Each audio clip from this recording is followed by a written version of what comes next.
बिस्मिल्लाहिर्रहमानिर्रहीम। अस्सलाम वालेकुम। Electronics 2 for BS physics classes.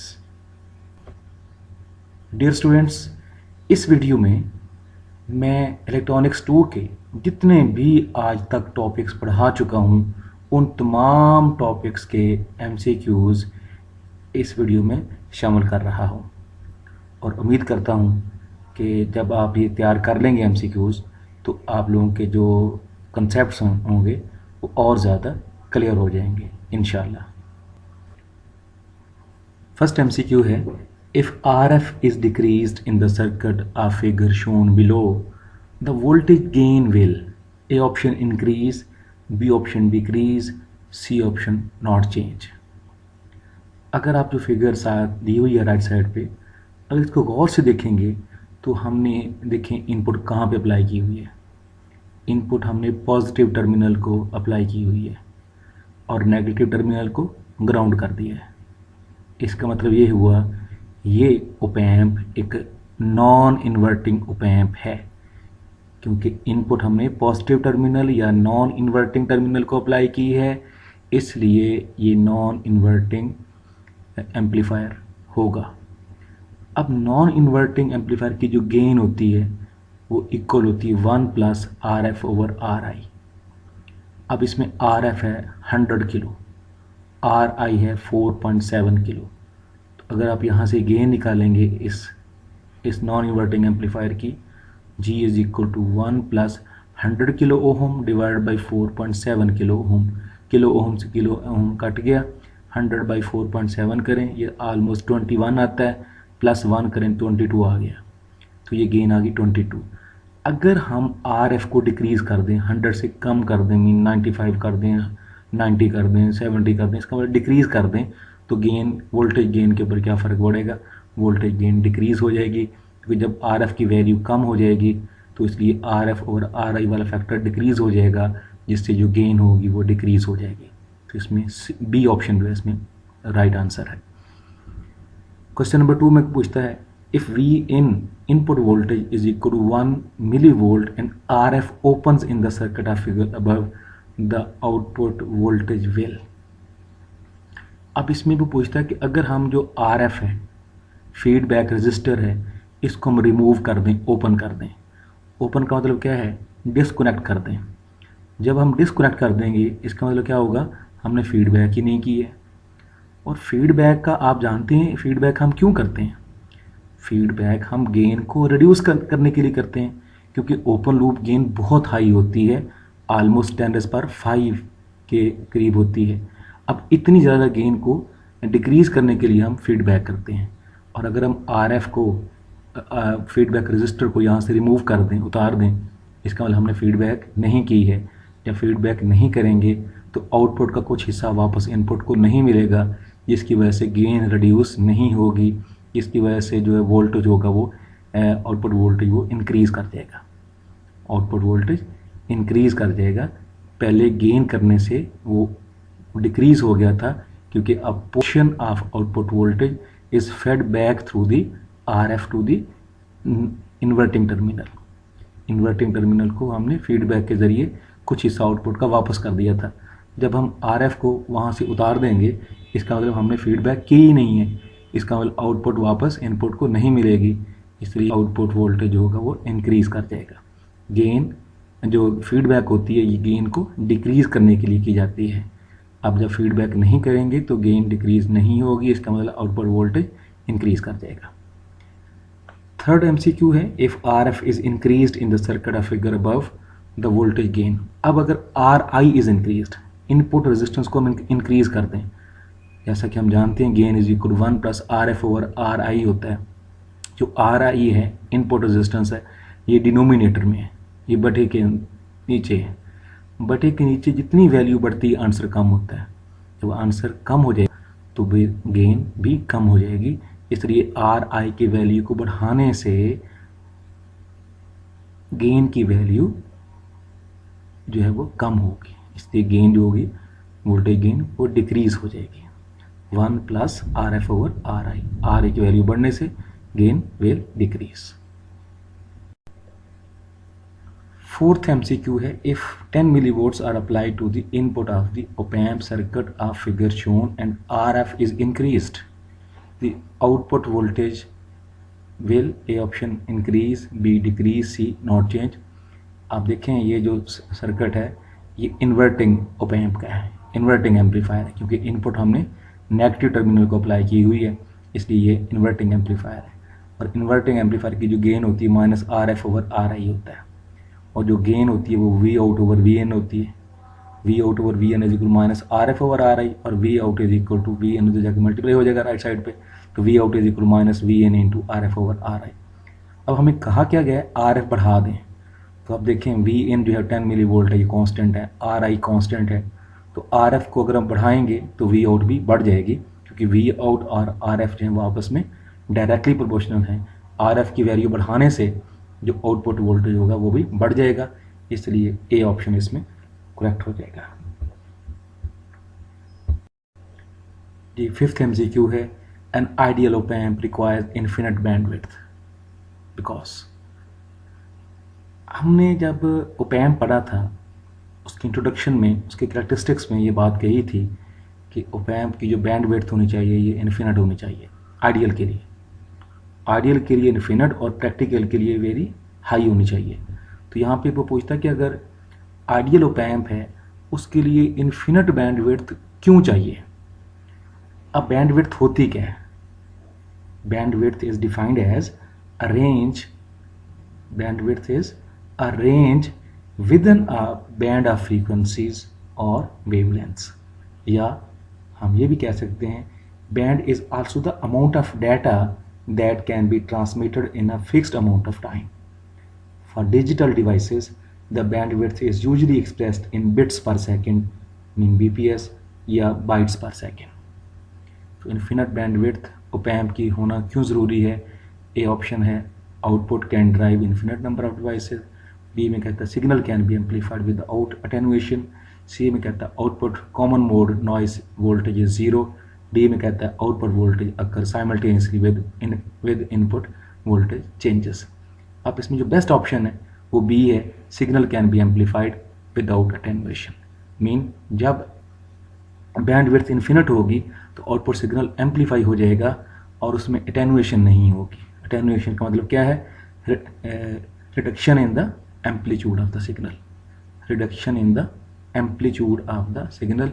Amplitude जो है वो सिग्नल का रिड्यूस नहीं होगा, इसलिए हम कहेंगे सिग्नल एम्पलीफाई भी हो जाएगा। ये इन्फिनिट बैंडविड्थ होने का एडवांटेज है। सिक्स्थ MCQ है, find the output of an ideal op-amp if V1 and V2 are two input voltages.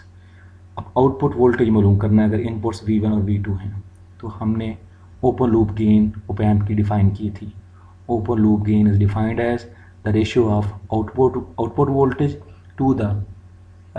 to the potential differences between non-inverting and inverting terminals, V out over V positive minus V negative, या V out over V1 minus V2 is equal to gain को हम A से denote करते हैं, तो A is equal to V out over V1 minus V2।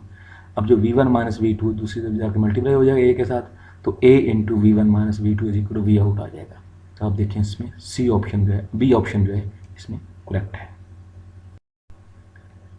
Seventh MCQ है, a common mode signal is applied to. Common mode signal कहाँ पे apply किया जाता है।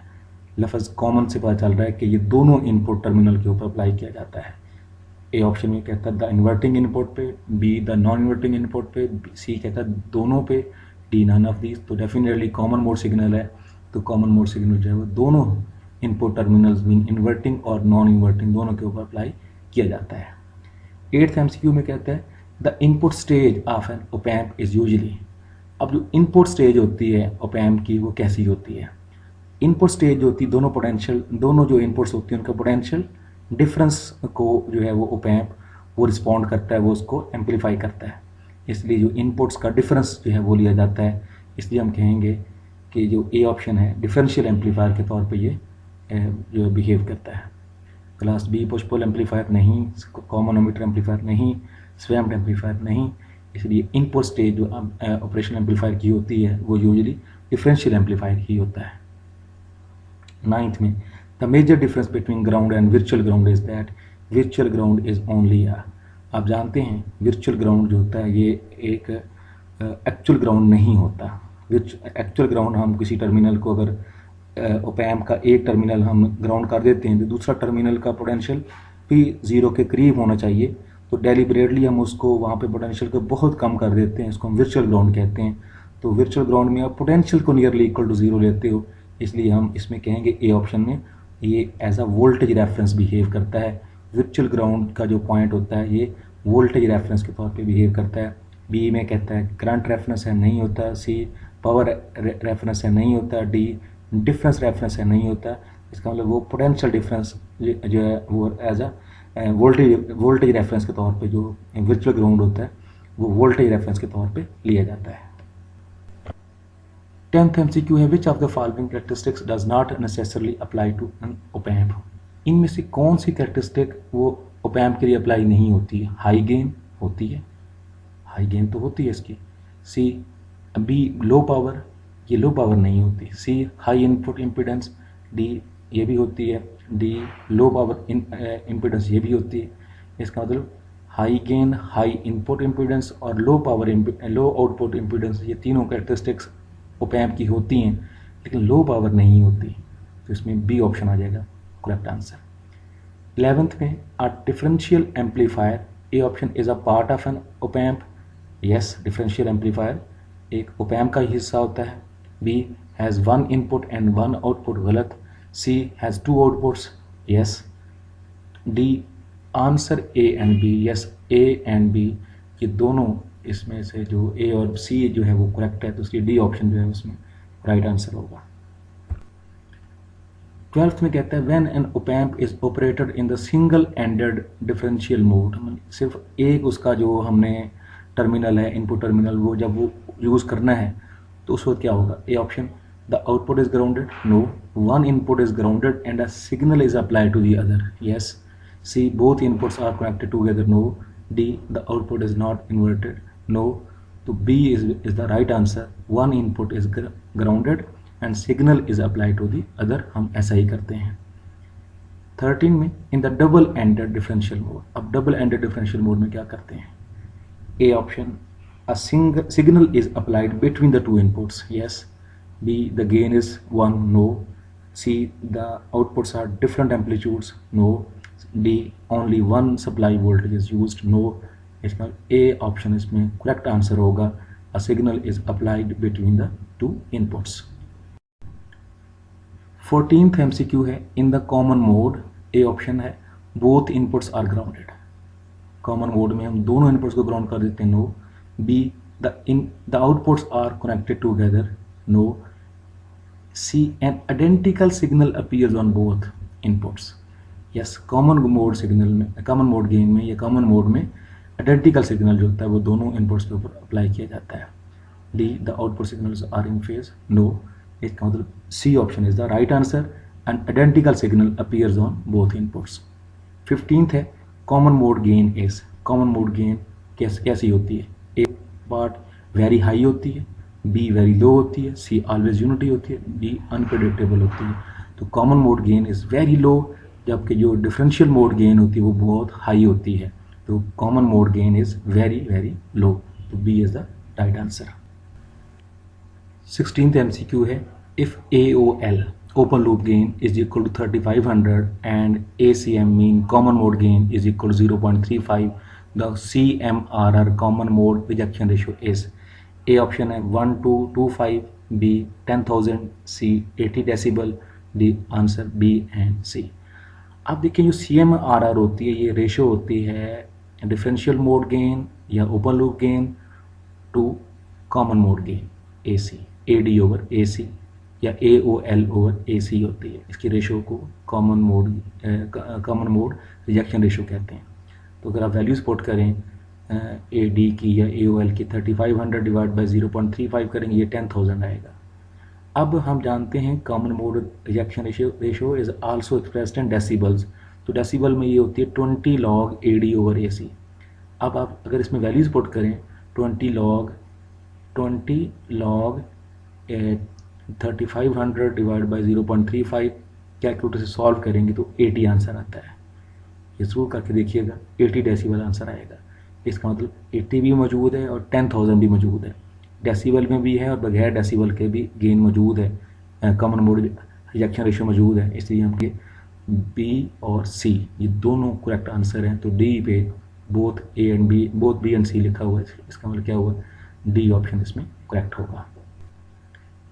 17th MCQ में पूछता है कि when with 0 volts on both inputs an op-amp ideally should have an output equal to, जब दोनों इनपुट्स के ऊपर 0 वोल्ट्स होंगे तो आउटपुट क्या होगा।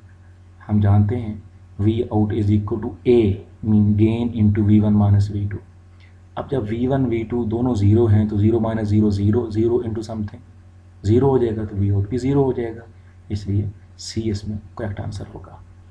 18th में ऑफ द वैल्यूज लिस्टेड, नीचे जो 4 वैल्यूज दी गई हैं, the most realistic value for open loop gain of an op-amp is 1 नहीं, 2000 नहीं, सी 80 डेसिबल नहीं, 100,000 यस, 100,000 या 10⁵ कहते हैं, ये ओपन लूप गेन होती है एक प्रैक्टिकल op-amp की। या डेसिबल में ऑलमोस्ट 100 डेसिबल के करीब होती है, या 90 या 100 के करीब होती है। तो 80 डेसिबल भी ठीक नहीं है, इसका मतलब 10⁵ मीन 100,000 जो है वो करेक्ट आंसर है इसमें। 19th MCQ में पूछता है a certain op-amp has bias currents of 50 microampere and 49.3 microampere. The input offset current is, input जो ऑफसेट करंट होता है वो क्या होता है। Input offset current is the difference of the two inputs current and entering the input terminals.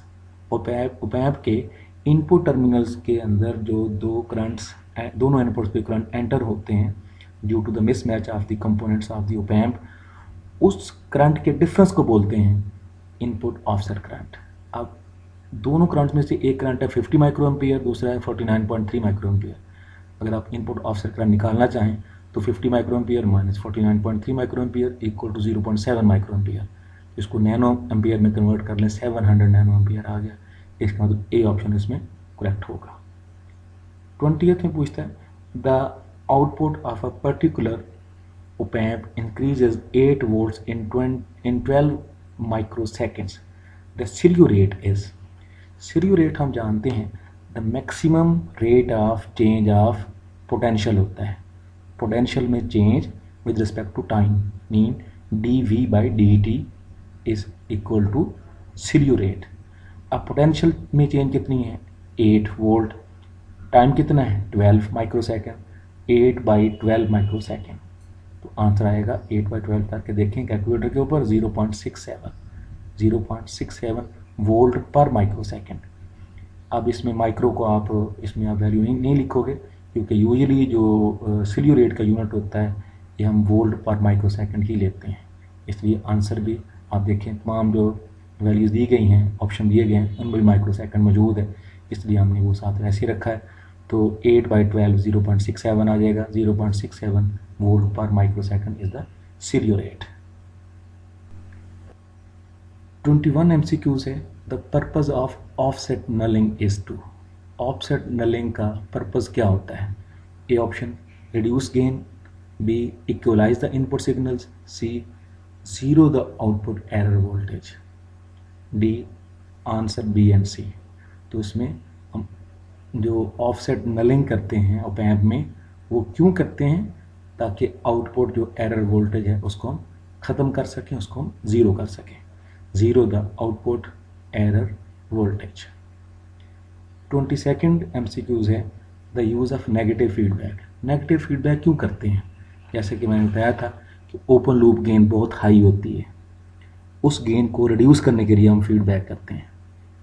तो अब देखिए ऑप्शन क्या पूछता है। A option reduce the voltage gain of an op-amp, ये ठीक है। B makes the op-amp oscillate, no. C makes linear operation possible, yes. Linear operation possible, yes, ये भी ठीक है। तो D answer A and C, A और C दोनों ऑप्शन इसमें राइट आंसर है। नेगेटिव फीडबैक से एक तो हमें वोल्टेज गेन में जो है वो कमी वाक़ई हो जाती है, दूसरा जो op-amp होता है उसका लीनियर ऑपरेशन जो होता है वो मुमकिन होता है। 23rd MCQ है, for an op amp with negative feedback the output is. जब हम नेगेटिव फीडबैक कर लेंगे तो आउटपुट क्या होती है, इक्वल टू द इनपुट होती है, बी इंक्रीज हो जाती है, C fed back to the inverting input होती है, D fed back to the non inverting input होती है। तो डेफिनेटली जब हम नेगेटिव फीडबैक करते हैं तो आउटपुट का कुछ पोर्शन जो होता है वो इन्वर्टिंग टर्मिनल को हम जो है वो वापस कर देते हैं, इसलिए सी ऑप्शन इसमें करेक्ट होगा, fed back to the inverting input. 24th MCQ है, a certain non-inverting amplifier has an input resistance of 1 kilo ohm and feedback resistance of 100 kilo ohm, the closed loop gain is। क्योंकि non inverting amplifier पूछा गया है तो gain is equal 1 plus R F over R I. R F हमारे पास है 100 kilo ohm divide by are आई है 1 kilo ohm, तो किलो ओम से किलो ओम कैंसिल हो गया, 100 बाई 1 100 प्लस 1, क्योंकि 1 plus R F over R आई था ना, तो 1 प्लस 100 इज इक्वल 101, तो 101 इसमें आ जाएगा राइट आंसर। 25 में कहता है if the feedback register in question number 24 is open, mean 100 kilo ohm को हम उतार दें, 100 किलो ओम को अगर हम नॉन इन्वर्टिंग एम्पलीफायर से उतार दें तो वोल्टेज गेन क्या कर जाती है, जैसा कि मैं पहले बता चुका हूँ आप लोगों को कि जैसे ही हम फीडबैक करते हैं गेन जो है वो कम हो जाती है। अगर हम फीडबैक नहीं करते, अगर हम उस रजिस्टर को यूज़ नहीं करते फीडबैक रजिस्टर को, तो गेन में इजाफा हो जाता है, क्योंकि फिर आउटपुट सिग्नल का कुछ हिस्सा जो है वापस इनपुट को नहीं मिलता, इसलिए गेन में इंक्रीज आ जाती है। सो ए ऑप्शन इसमें फिर करेक्ट हो जाएगा। 26th MCQ है, a certain inverting amplifier has a closed loop gain of 25. The open loop has the op-amp has an open loop gain of 100,000. If an other op-amp with an open loop gain of 200,000 is substituted in the configuration, the closed loop gain A option double हो जाती है, B drops to 12.5 हो जाती है, C remains at 25 हो जाती है, D increases slightly, थोड़ी हल्की सी बढ़ जाती है। देखें क्या पूछा गया, एक इन्वर्टिंग एम्पलीफायर है, उसकी क्लोज लूप गेन 25 है, जबकि उसकी open loop gain 100,000 mean 1 lakh थी। अगर हम ओपैम्प बदल दें, अब ऐसा ओपैम्प यूज़ करें जिसकी जो ओपन लूप गेन है वो 200,000 या 2 लाख हो, तो क्लोज लूप के ऊपर क्या फ़र्क पड़ेगा। आप देखें close loop gain depends upon external resistances, are F over R I की वैल्यू पर डिपेंड करती है, जबकि वो तो हमने चेंज नहीं किए, उनका तो उसने नहीं का पूछा, इसलिए जब are F over R I की वैल्यू जब वो सेम होगी, इसलिए गेन 25 ही रहेगी, क्योंकि गेन एक्सटर्नल रेजिस्टेंसेस के ऊपर डिपेंड नहीं करती है, क्लोज लूप गेन के ऊपर डिपेंड नहीं करती है। So R F over R I की वैल्यू जो होंगी वो उस सर्किट के अंदर जो रेजिस्टेंस लगी होंगी, एक्सटर्नल रेजिस्टेंसेस जो फीडबैक रजिस्टर और इनपुट रजिस्टर लगे होंगे वो सेम होंगे। चेंज जो किया है वो हमने ओपैम्प चेंज किया है, सिर्फ ऑपरेशनल एम्पलीफायर चेंज किया है, इसलिए फीडबैक जो इसकी जो गेन आएगी वो 25 ही रहेगी। Close loop gain will stay at 25। 27 voltage follower. Voltage follower कैसा होता है, हम जानते हैं ओपैम्प को वोल्टेज फॉलोअर के तौर पर यूज़ करते हैं जब हम आउटपुट और इनपुट को आपस में कनेक्ट कर देते हैं विदाउट एनी रजिस्टर। आउटपुट और इनपुट के बीच में किसी किस्म का रजिस्टर कनेक्ट नहीं करते हैं, सिंपली उनको आपस में वायर के जरिए मिला देते हैं, और सिग्नल हम किस में अप्लाई करते हैं, पॉजिटिव टर्मिनल के ऊपर, पॉजिटिव टर्मिनल के ऊपर इनपुट अप्लाई करते हैं। जब हम ऐसा करते हैं, फीडबैक रजिस्टर यूज़ नहीं करते हैं और टर्मिनल हमने पॉजिटिव यूज़ किया है इनपुट के लिए, तो फिर देखें ये कौन सा है, नॉन इन्वर्टिंग एम्पलीफायर है, तो इसकी गेन होगी 1 plus R F over R आई। अब फीडबैक तो हमने यूज़ की ही नहीं है, उसकी हमने सिंपली कनेक्ट कर दिया आपस में आउटपुट और इनपुट को, तो आर एफ 0 हो गया, 0 बाई समथिंग 0, तो 1 प्लस 0 1, तो गेन कितनी हो जाएगी 1। V out over V in is equal to 1, या V out is equal V in हो जाएगा, आउटपुट वोल्टेज इनपुट वोल्टेज के बराबर हो जाएगा, इसलिए हम कहेंगे गेन यूनिटी होती है, गेन 1 होगी। तो वोल्टेज फॉलोअर की गेन 1 होगी, नॉन इन्वर्टिंग होता है, यस जो हम इनपुट देते हैं नॉन इन्वर्टिंग टर्मिनल को देते हैं, has no feedback resistance, yes ये भी ठीक है, has all of these, yes all of these, इसमें ये प्रॉपर्टीज़ हैं। वोल्टेज फॉलोअर में गेन भी 1 होती है, नॉन इन्वर्टिंग भी होता है, और फीडबैक रजिस्टर भी इसके अंदर यूज़ नहीं किया जाता। 28 में पूछता है नेगेटिव फीडबैक से क्या होता है। A option increases the input and output impedances, increases the input and output impedances. B increases the input impedance and the bandwidth. C decreases the output impedance and the bandwidth. D does not affect impedance और bandwidth. तो इसमें B option, second option जो है वो ठीक है। जब हम नेगेटिव फीडबैक करते हैं तो इनपुट इम्पीडेंस पे इजाफा हो जाता है, आल्सो बैंडविड्थ में भी इंक्रीज आ जाती है। ये नेगेटिव फीडबैक का इफेक्ट होता है। 29th MCQ है bias current compensation. Bias current compensation से क्या होता है? A option reduces gain, gain reduce हो जाती है। B reduces output error voltage. Yes, जब हम बाइज करंट कंपनसेशन अप्लाई करते हैं, यूज़ करते हैं ओपैम में, तो आउटपुट एरर वोल्टेज जो होता है वो रिड्यूस हो जाता है, वो कम हो जाता है। C increases bandwidth, no, has no effect, no. इसमें बी जो है वो करेक्ट आंसर इसलिए है कि बाइज करंट कंपनसेशन से जो आउटपुट एरर वोल्टेज होता है वो रिड्यूस हो जाता है, वो कम हो जाता है। 30th MCQ है the mid range open loop gain of an op amp. Mid range open loop gain of an op amp जो है extends from the lower critical frequency to the upper critical frequency. No. Extend from 0 Hz to the upper critical frequency. Yes, upper critical frequency जो op-amp की होती है वो 100 kilo hertz होती है, तो 0 से लेके 100 किलो हर्ट्स तक जो है इसकी मिड रेंज ओपन लूप जो गेन होती है उसकी रेंज होती है 0 to 100 kilo hertz. 100 kilo hertz को हम अपर क्रिटिकल फ्रीक्वेंसी भी कहते हैं। सो ये इसमें करेक्ट है।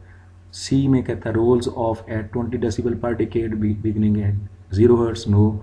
D answer B and C, no. इसका मतलब बी इसमें राइट आंसर है कि जो mid range open loop gain of op amp होती है extends from 0 hertz to the upper critical frequency, याद रखना है। 31th MCQ है the frequency at which the open loop gain is equal to 1 is called.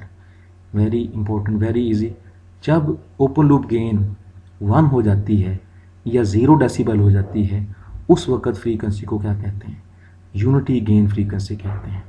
Unity gain frequency is a frequency at which open loop gain is equal to 1 और 0 decibel.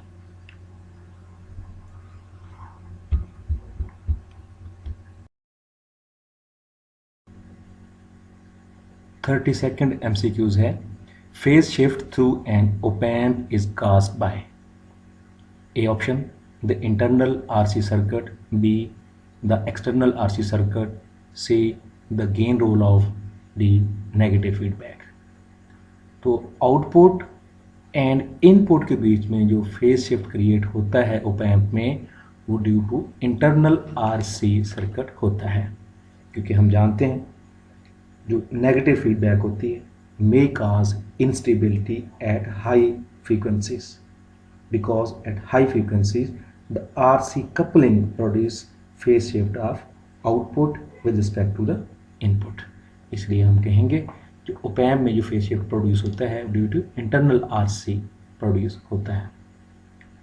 33rd MCQs है each RC circuit in an opamp, A option है causes the gain to roll off at -6 decibel per octave, B में causes the gain to roll off at -20 decibel per decade, और C reduces the mid range gain by 3 decibel।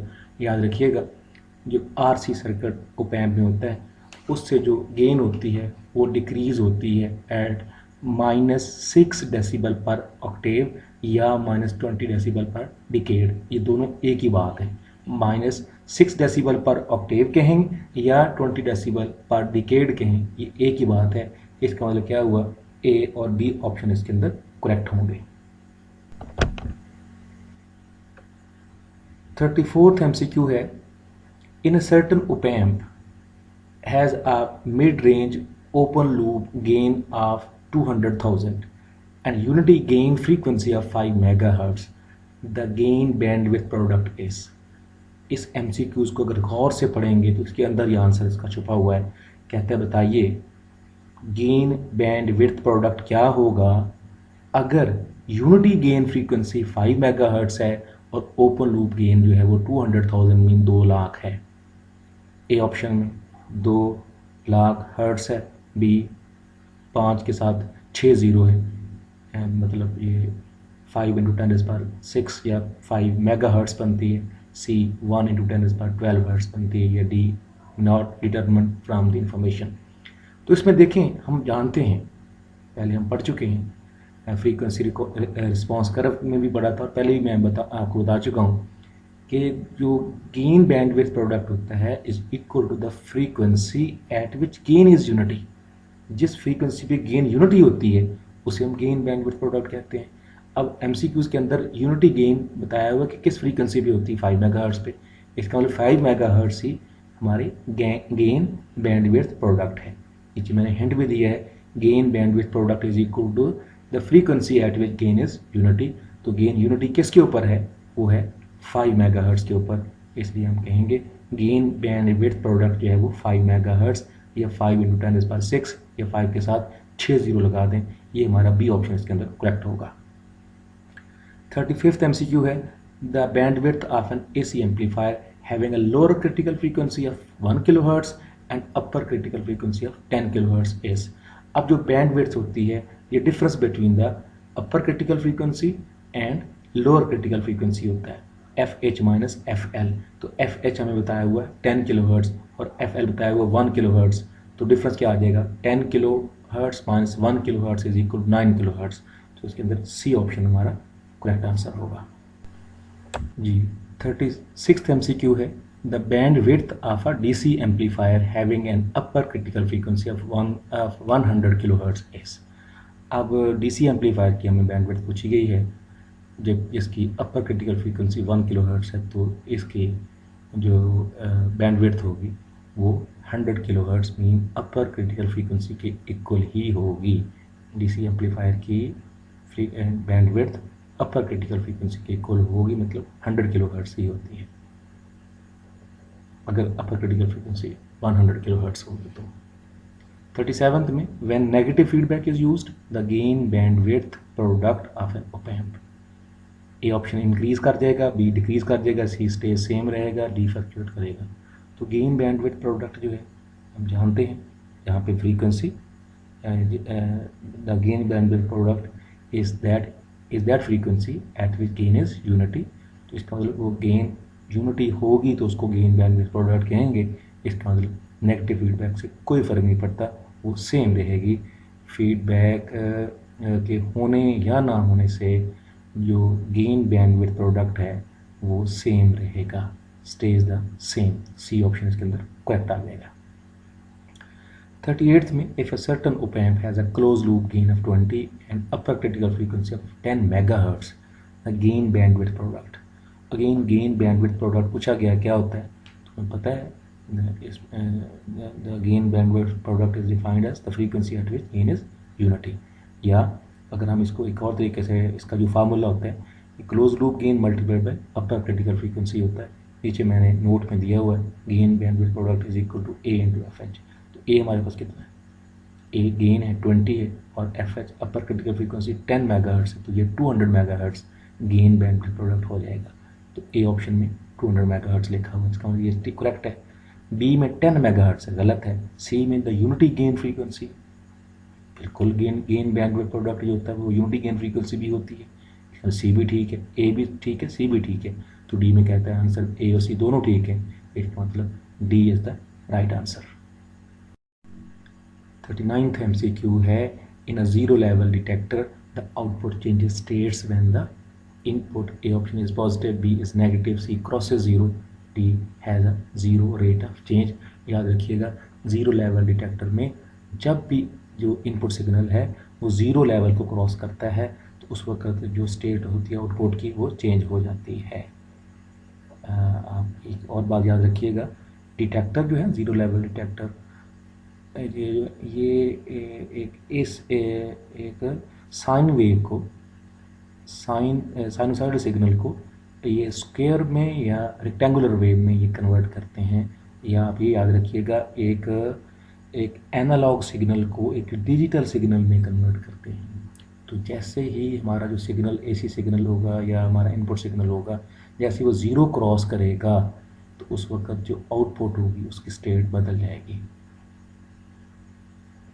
State से मुराद यहाँ पे अपर या lower state है, क्योंकि दो ही state होंगी डिजिटल सिग्नल के अंदर, तो स्टेट चेंज होती है आउटपुट की कब, जब इनपुट जो है वो ज़ीरो क्रॉस करेगा, इसलिए C option is correct answer, crosses zero.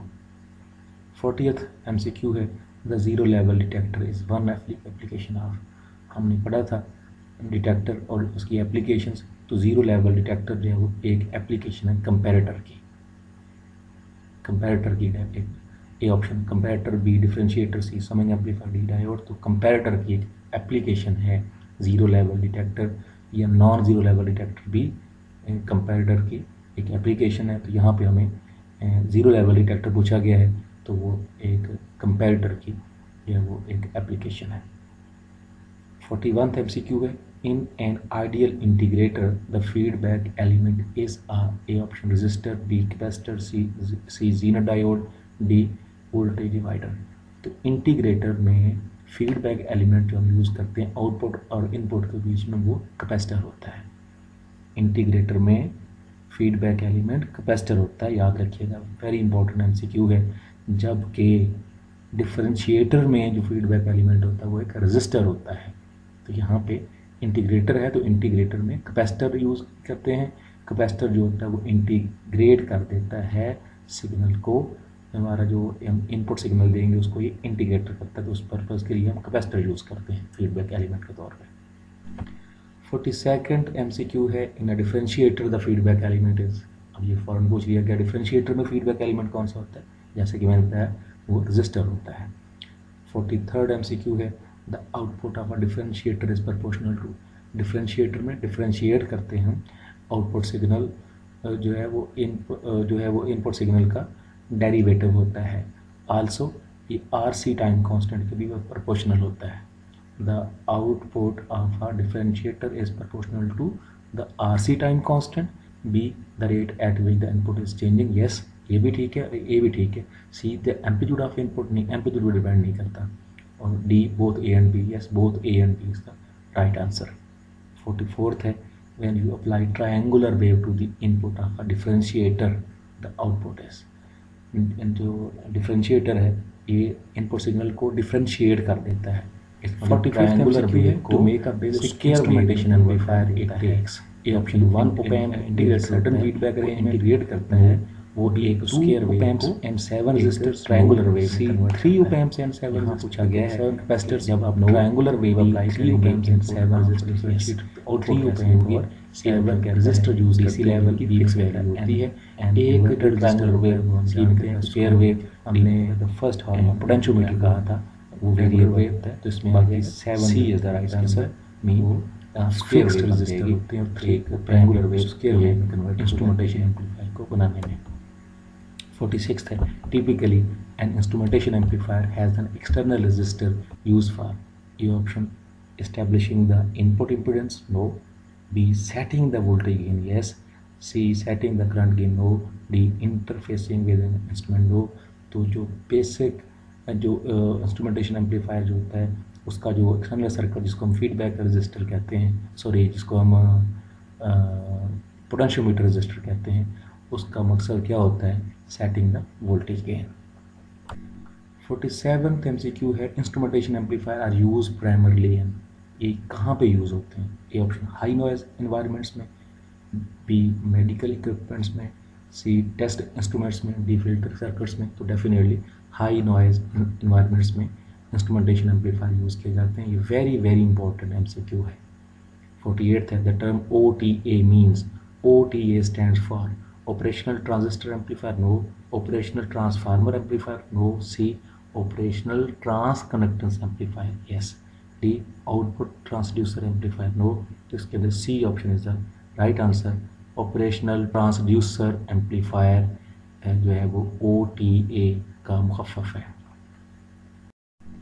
49th MCQ है, an OTA is basically operational transconductance amplifier, basically है क्या, क्योंकि ट्रांस कंडक्टेंस है इसलिए ये वोल्टेज टू करंट एम्पलीफायर है।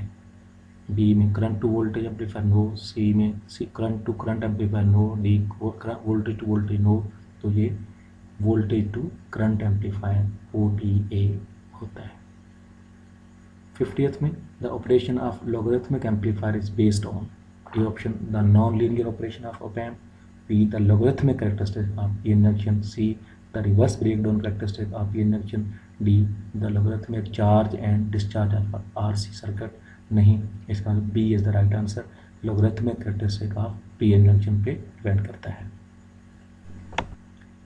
51th है, if the input to a log amplifier is x, the output is proportional to. अब हमने पढ़ा था log amplifier कि इसकी जो आउटपुट होती है वो इनपुट के नेचुरल लॉग के डायरेक्टली प्रोपोर्शनल होती है, ln vi. V out is proportional to ln vi.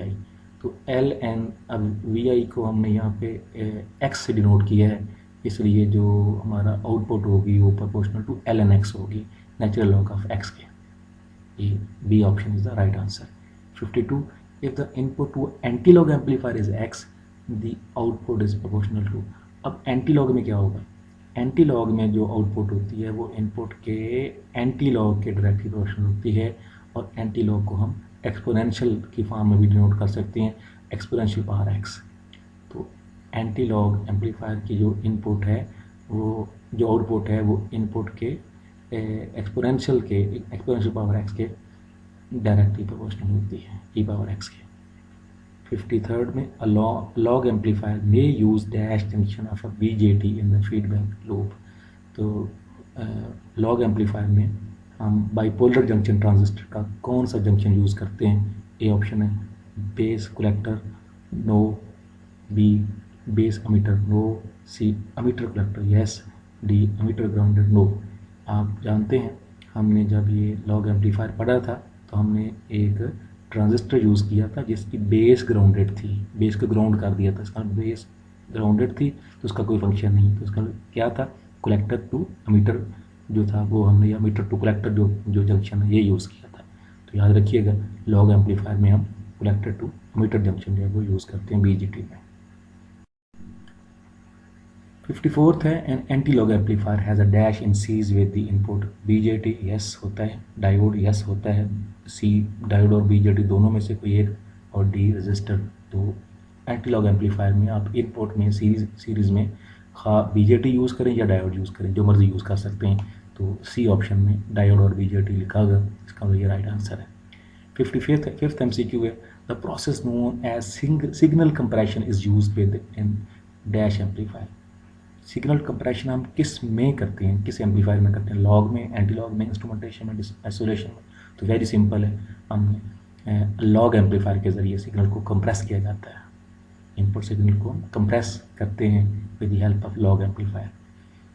56th MCQ है, find the input voltage of an ideal op amp.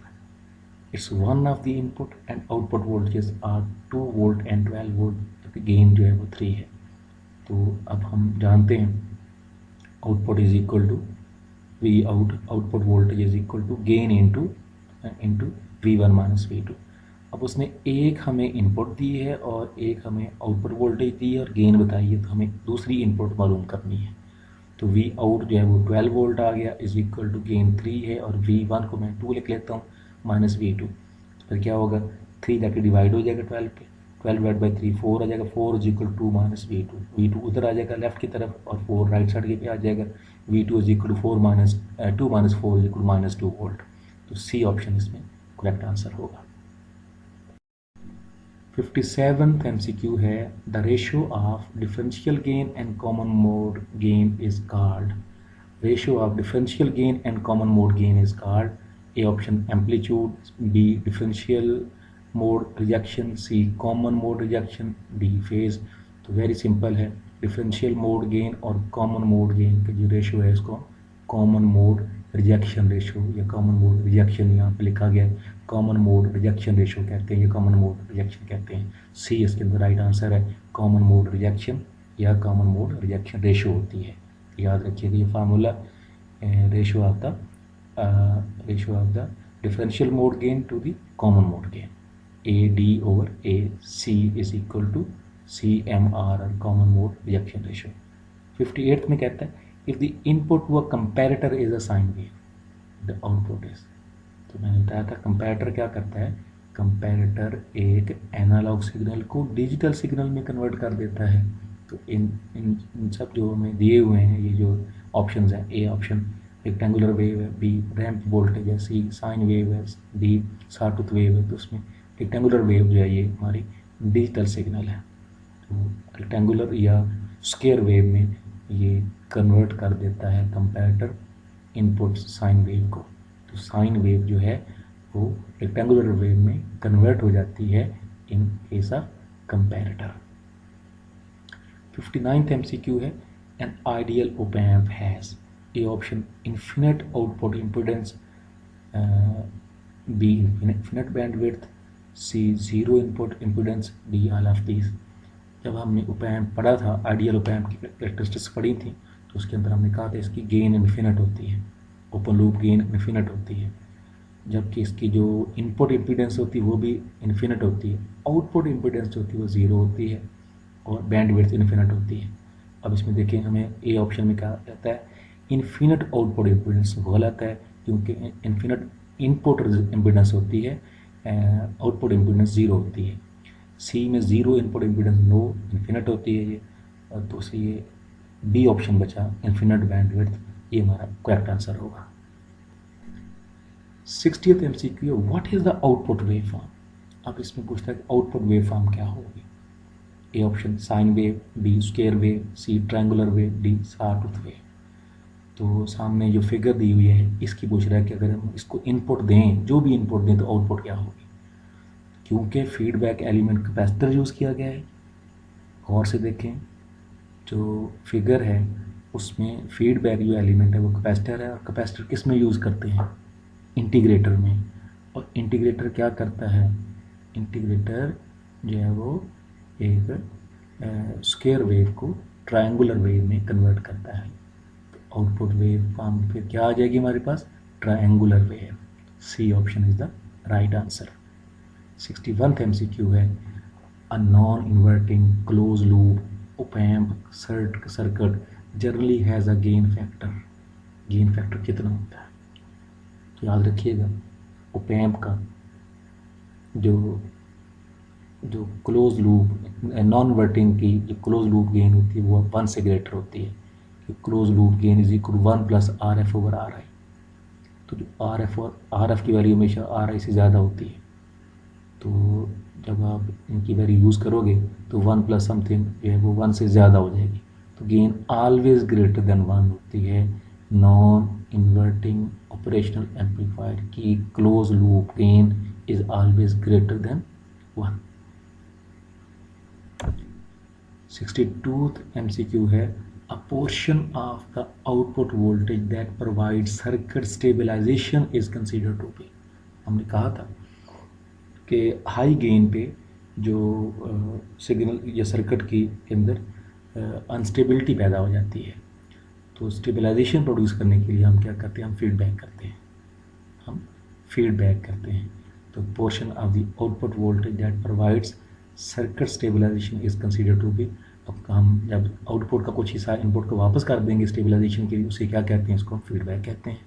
तो ए ऑप्शन में positive feedback no, B distortion no, C open loop gain no, D negative feedback yes negative feedback करते हैं।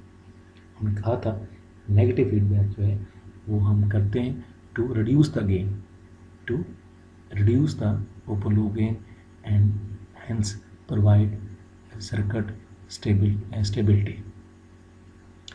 63 MCQs है when you apply square wave to the input of integrator the output is। फिर वही दोबारा पहले बता चुका हूँ आपको कि जब हम स्क्वायर वेव अप्लाई करेंगे इंटीग्रेटर में तो आउटपुट कैसी होगी, आउटपुट ट्रायंगुलर वेव होगी, क्योंकि ये इंटीग्रेट कर देता है उस सिग्नल को, इसलिए हम कहेंगे स्क्वायर वेव जो है वो एक ट्रायंगुलर वेव में कन्वर्ट हो जाती है in case of integrator.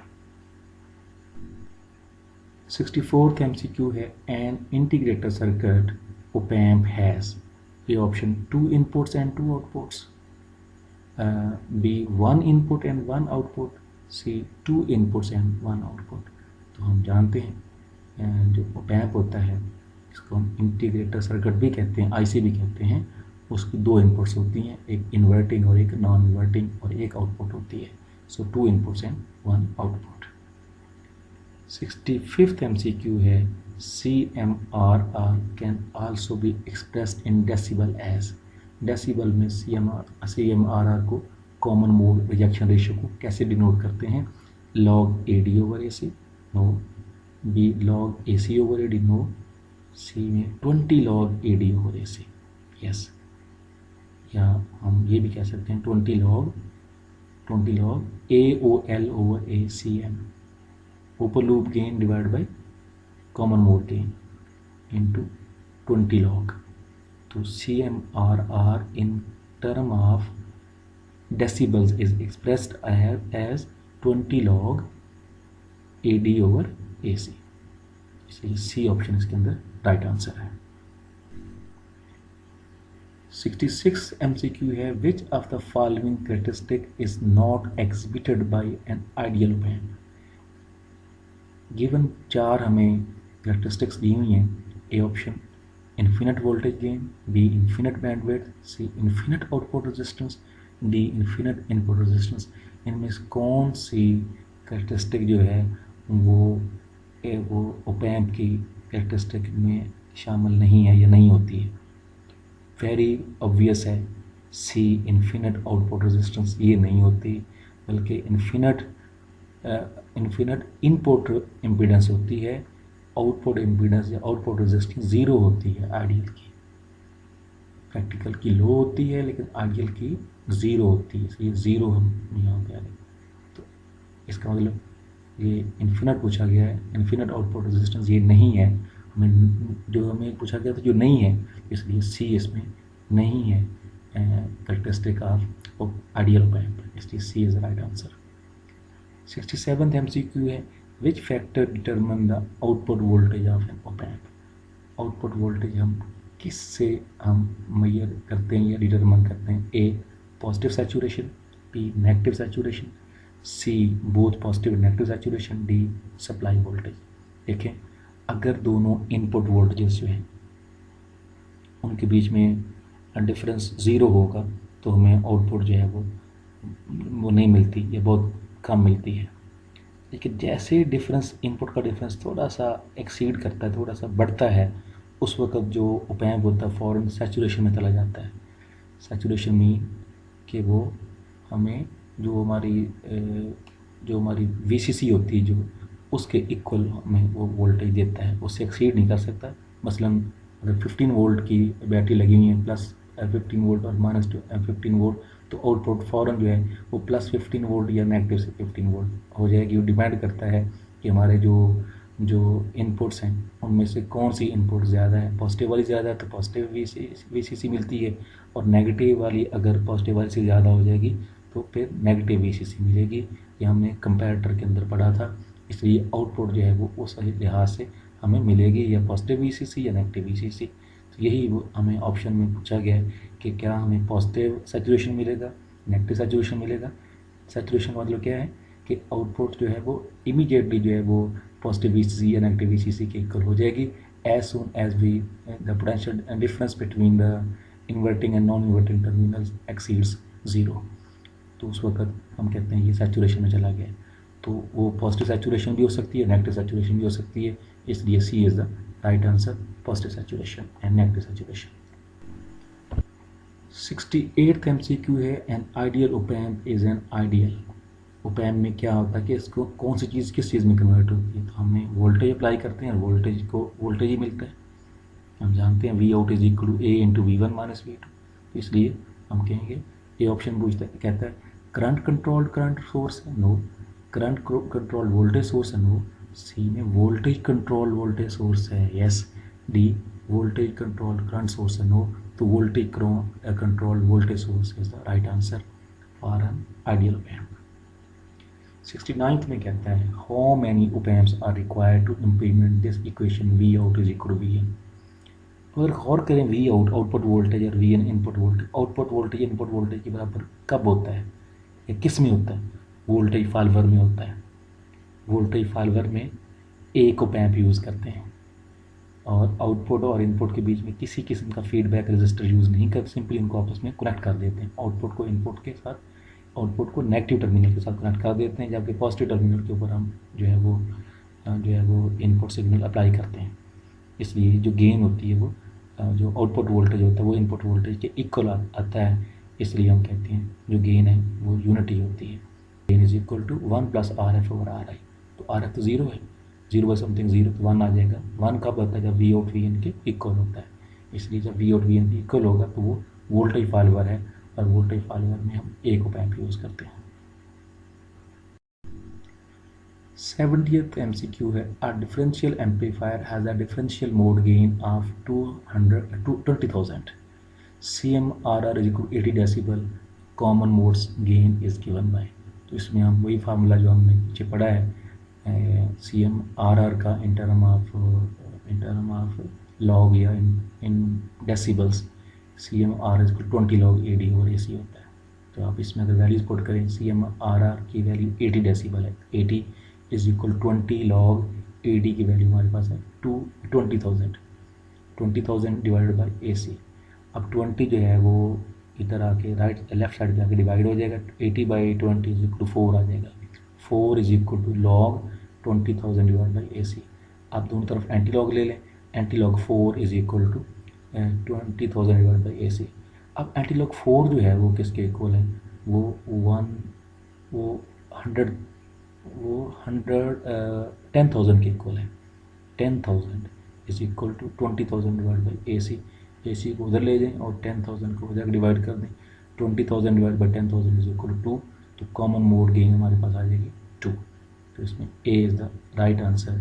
70th MCQ very important MCQ है, इसके अंदर कॉमन मोड से कॉमन मोड गेन हमें बतानी थी कितनी है, तो ये 2 आई। तो आप देखें कॉमन मोड गेन जो है वो बहुत कम है as compare to differential mode gain. Differential mode gain 20,000 है, तो कॉमन मोड गेन ओनली 2 है। ये और MCQs में पहले मैं बता चुका हूँ आप लोगों को कि डिफरेंशियल मोड गेन जो होती है वो ज़्यादा होती है, और जो कॉमन मोड गेन होती है वो बहुत कम होती है। तो यहाँ से हमने प्रूव भी कर लिया है। 51th MCQ है, what instrument is used to amplify output signal of a transducer. Transducer को की जो आउटपुट होती है उसको एम्पलीफाई करने के लिए कौन सा इंस्ट्रूमेंट यूज़ करते हैं? तो अगर आपने इंस्ट्रूमेंटेशन एम्पलीफायर पढ़ा हो तो उसके अंदर ये बात मैंने बताई थी। तो ए ऑप्शन में picking amplifier no, B instrumentation amplifier yes, D differential amplifier no, B bridge amplifier no. तो इसका इंस्ट्रूमेंटेशन एम्पलीफायर जो है वो वेरी वीक सिग्नल को जो हमें ट्रांसड्यूसर से मिलते हैं तो उनको एम्पलीफाई करने के लिए यूज़ होता है। 72th MCQ है, instrumentation amplifier is the extension of what? Instrumentation amplifier is the extension of, A option inverting amplifier, B non inverting amplifier, C difference amplifier, D summing amplifier. तो instrumentation amplifier जो है वो extension है difference amplifier की। Difference amplifier की extension को instrumentation amplifier कहते हैं। 73rd MCQ है, the input offset current is basically defined as. Input offset current क्या है असल में? As the algebraic dash the base currents of two transistor. Sum होता है दोनों करंट्स का, डिफरेंस होता है, प्रोडक्ट होता है, या एवरेज होता है। तो ये आपको पता है इनपुट जो ऑफसेट करंट है वो डिफरेंस होता है between the base currents of the two transistors. 74th MCQ है, the voltage between the input terminals of a real op amp is। Ideal op amp में जो पोटेंशियल डिफरेंस होता है between two terminal input terminal वो zero होता है, लेकिन actual में रियल में ऐसा नहीं होता बल्कि बहुत स्मॉल होता है, क्योंकि वन इन जो टर्मिनल होता है वो एक्चुअली ग्राउंडेड होता है, दूसरा वर्चुअली ग्राउंडेड होता है। वहाँ पर पोटेंशियल कोई ना कोई अगर तो बहुत थोड़ा होता है लेकिन होता ज़रूर है, इसलिए हम कहते हैं तो कि पोटेंशियल डिफरेंस जो है between input terminal is very very small.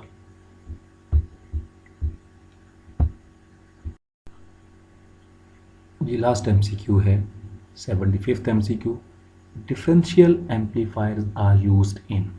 Differential amplifiers कहाँ पे यूज़ होते हैं? इंस्ट्रूमेंटेशन एम्पलीफायर में, वोल्टेज फॉलोअर्स में, सी वोल्टेज रेगुलेटर्स में, डी बफर्स में। तो याद रखिएगा differential amplifiers are used in instrumentation amplifiers. Thank you very much. Allah Hafiz.